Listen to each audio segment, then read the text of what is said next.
Okay, welcome back. 20-2, we're going to talk about multiplying radicals. That's the goal of today's lesson. So we just previously learned that we cannot take the sum or the difference of radicals. So this statement, okay, we cannot equate these two. Okay, so we're going to see what's what with multiplication now. Okay, so use the distributive law to expound the following. So the distributive law, okay, that's just saying that we distribute this monomial into this trinomial. So a times b is ab, a times c is ac. Okay, so this is distributed. So same idea for here. 4 times x is 4x. 4 times 8 is 32. Okay? So same thing over here. Negative 3x times 3x. So first we just take our coefficients. So negative 2 times positive 3 is negative 6. And then x times x gives us x squared. Okay, and then negative 2x times negative 5. Okay, negative times a negative is a positive. 2 times 5 is 10, and then I don't forget my x. So we can do the same type of thing with radicals, as we'll see, but first we're going to do two binomials. So this was a monomial by a binomial. Now we're going to do the two binomials. FOIL is the first, outer, inner, last. Okay, so first, x times 2x is 2x squared. Okay, outer, x times 1 is just x. Inner, 6 times 2x is 12x. And then last, the last two of each of those, 6 times 1 is 6. Okay, and then we're going to remember to combine those middle terms. Okay, 2x, because they're like terms, we would call them. So 1x plus 12x is going to give me 13x. Okay, so then that's my final answer. Okay, same thing here. So you can put the 5 in first. You can distribute if you want, or you can do this foiling first. Let's just put the 5 in first. So 5 times 2x is 10x. 5 times 3 is 5, and then we're going to remember that negative. Okay? So we just have to put it into the first one. Now we're going to do the first, outer, inner, last. So first, 10x times 4x, 10 times 4 is 40. X times x is x squared. Outer is going to be 10x times 7. So 10 times 7 is 70. And then we're going to remember our x. Now my inner, negative 15 times 4 is negative 60. Don't forget my x. And then negative 15 times 7 is negative 105. Okay. Alright, so I've got two like terms here, my x's. So 40x squared, and then 70 subtract 60 is positive 10. There we go. Okay, so just a little review of multiplication of algebraic expressions.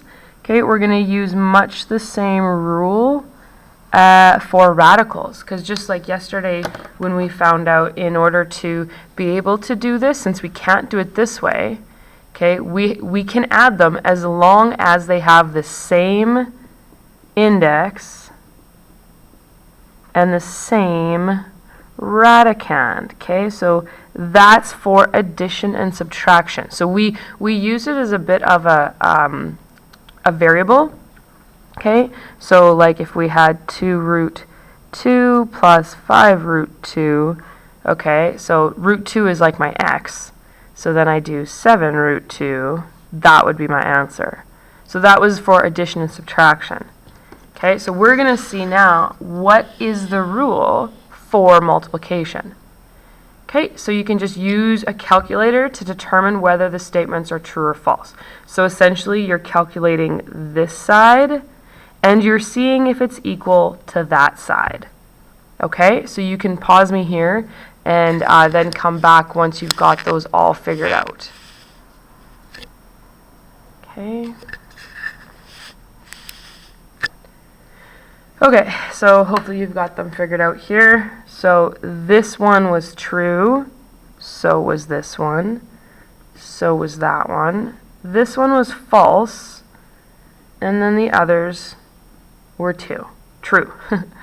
Okay, so things that we saw, okay, if this is A and B, so like as in A times B,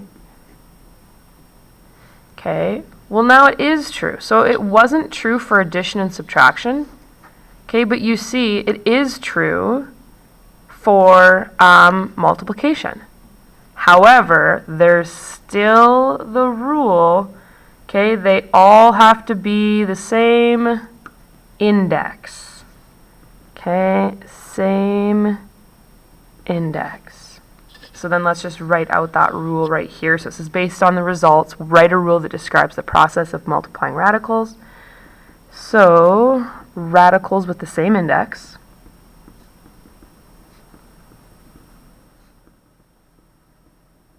may be multiplied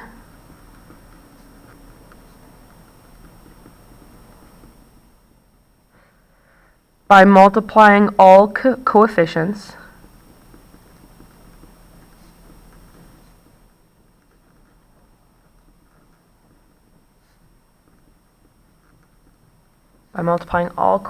together, and then all radicands together,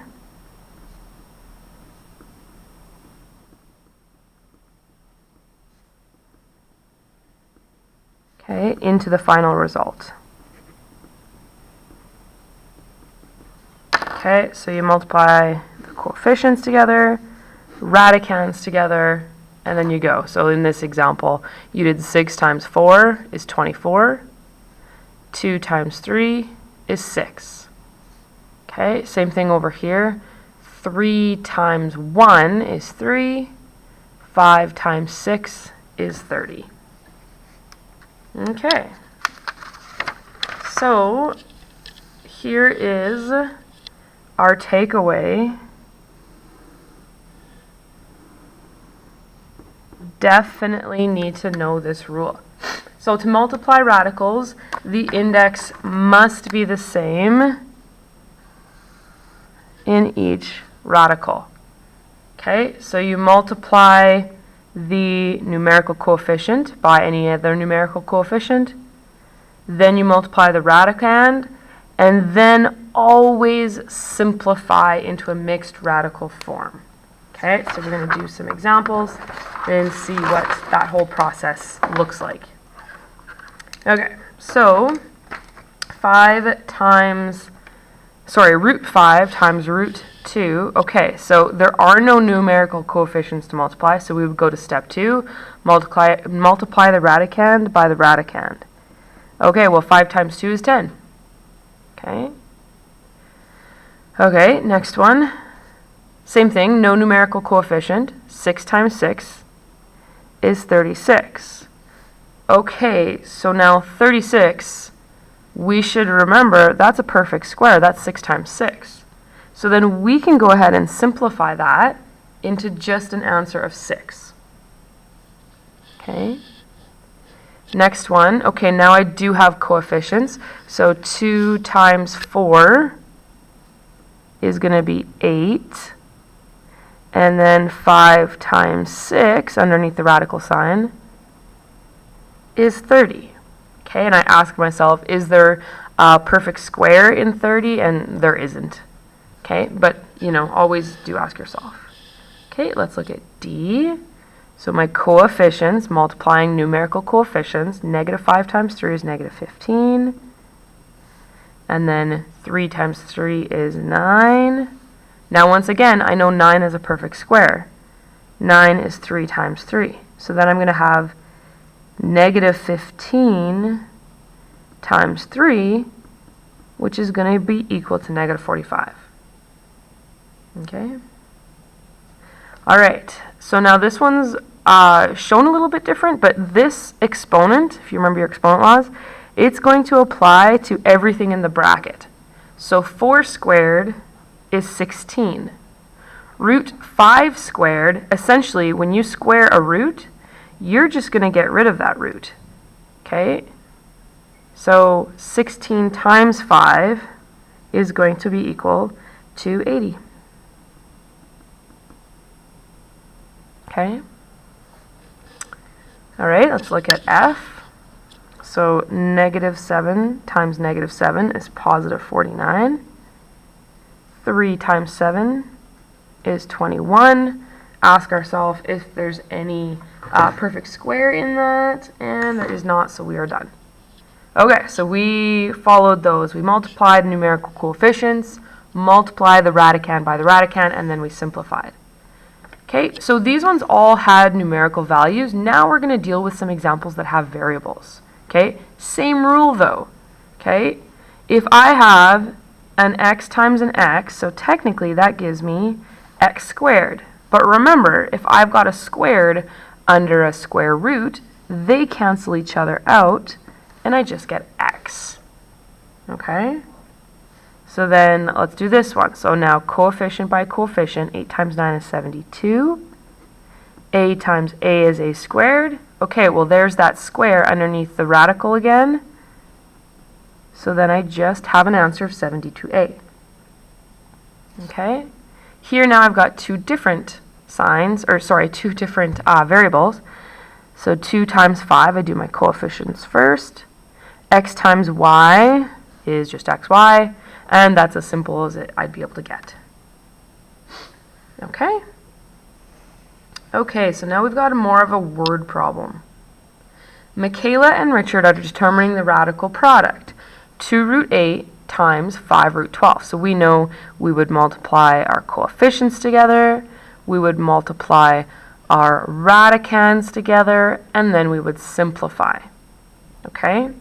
So Michaela and Richard, usually when we've got questions like this, one does it one way, the other does it the other way, and we just see what that looks like. So Michaela multiplies the coefficients, okay, multiplies the radicands, and then converts into simplest mix. So she followed the rules right up there. Okay? Good for Michaela. So let's do that. 2 times 5 is 10. 8 times 12 is 96. Okay? So we multiplied the coefficients to get 10. We multiply the radicands to get 96. Now we need to simplify. Okay, so I'm thinking 96 breaks down into 16 and 6.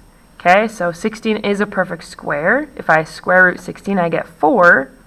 Okay, well, when I bring the 4 out and multiply it by 10, I get 40, and then that root 6 stays the same. Okay? So then there's Richard. So Richard does things a little bit differently. He converts to simplest form first, then determines the product. Okay, so let's just start out with rewriting this. Okay, so converting to simplest mixed form. So that's what we did in the first lesson. So 8 and 12, we're looking for what product has a perfect square in it. Okay, well 4 times 2 and 4 times 3, that's what we're looking for. When I take the square root of 4, okay, I get 2. So I'm going to multiply it by that 2. I'll show the whole work here. Same thing here. I'm going to get 5, and then that 2, root 3 now. Okay? So then to simplify,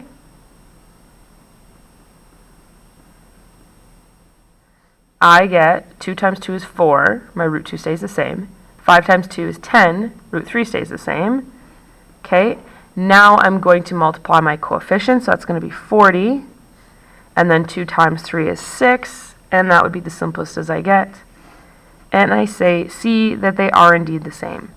Okay? So sometimes it's easier to simplify first.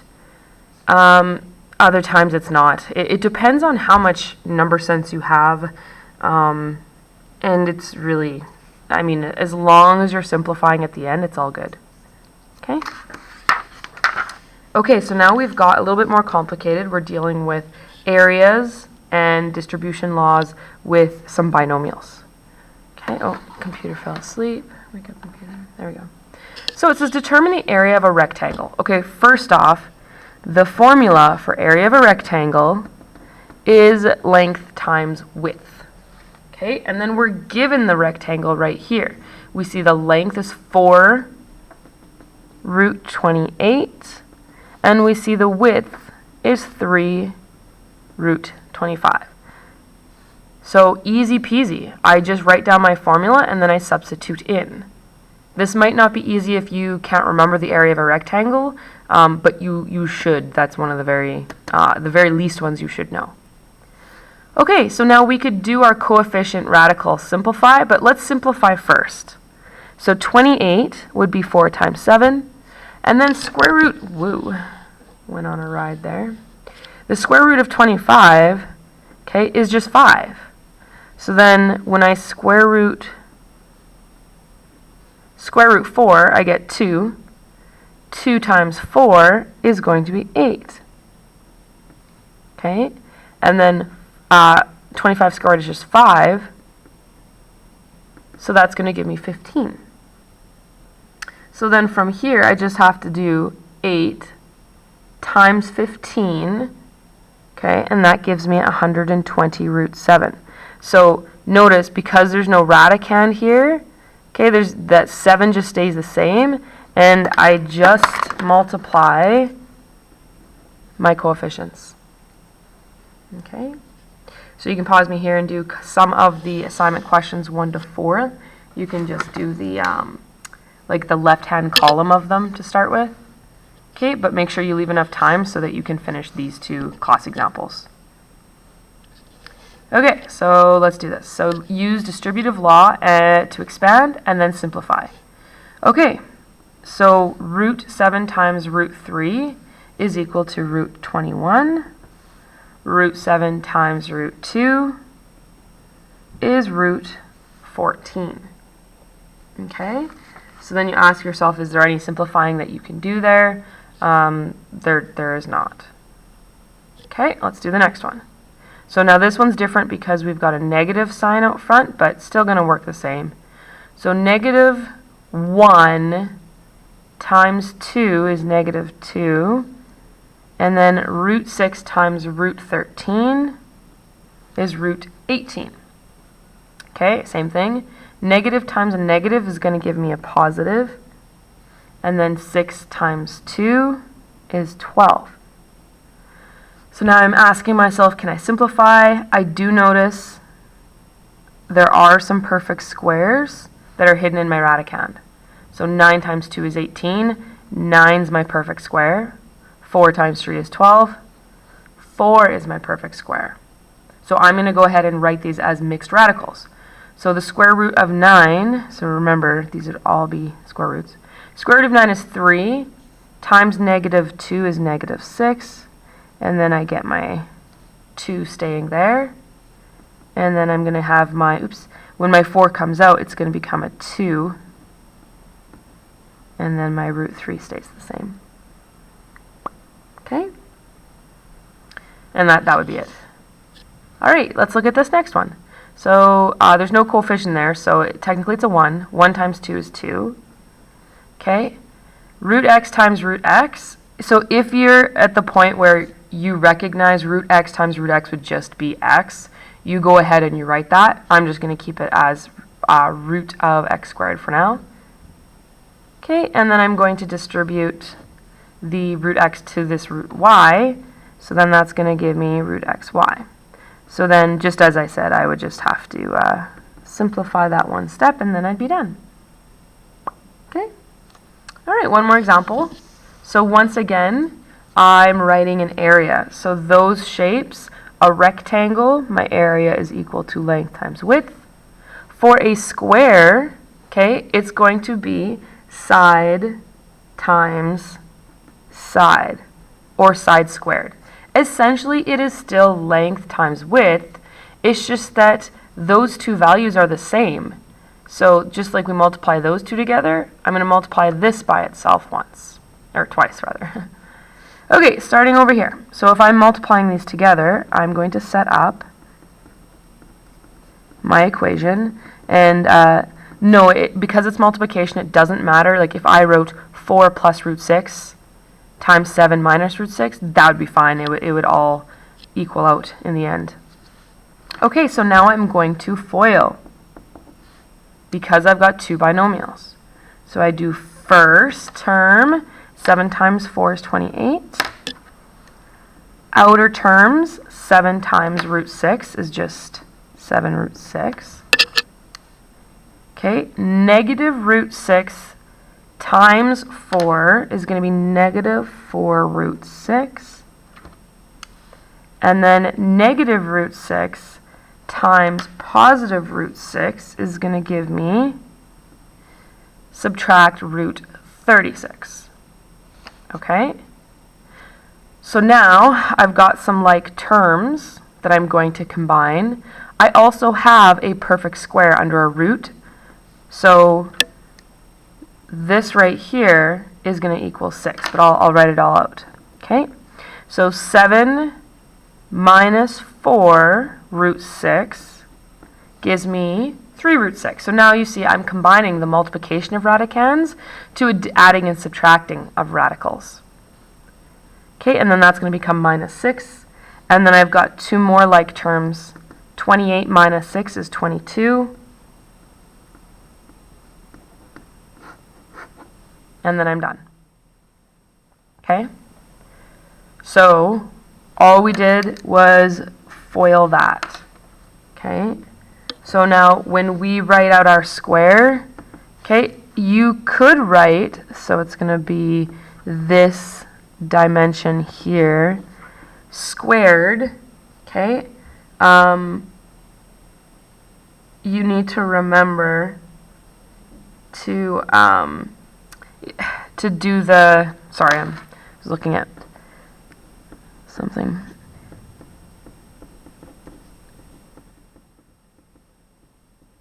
Okay, it's a good idea to multiply them out like this. Some people just go this squared, subtract that squared, which is going to be wrong.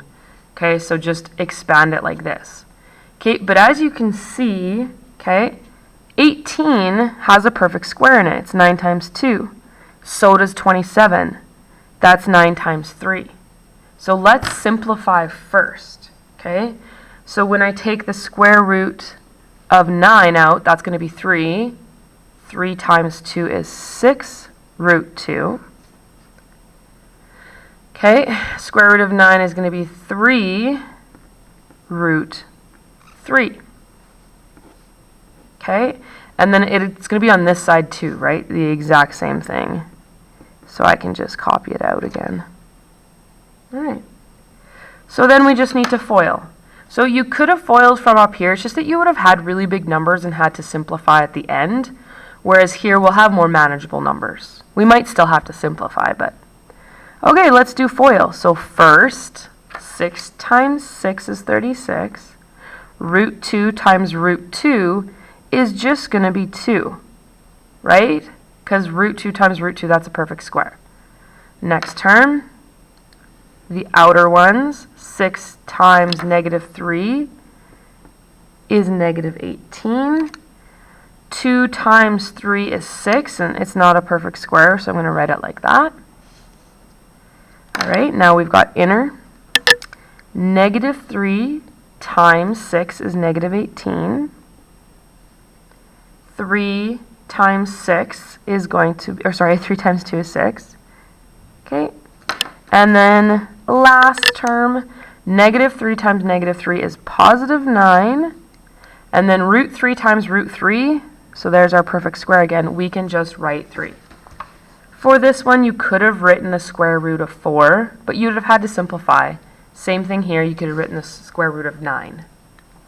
Okay, so now let's simplify this up. So 36 times 2 is 72. Okay, now I've got these like terms. Negative 18 subtract 18 is going to be negative 36. Now remember, that's my addition-subtraction rule, so my radicand stays the same. And then 9 times 3, I'm going to add 27 onto the end. Okay, so now I've got more like terms. So 72 plus 27 is 99. There we go. So the area of my square is 99 minus 36 root 6. Okay, and that's the lesson.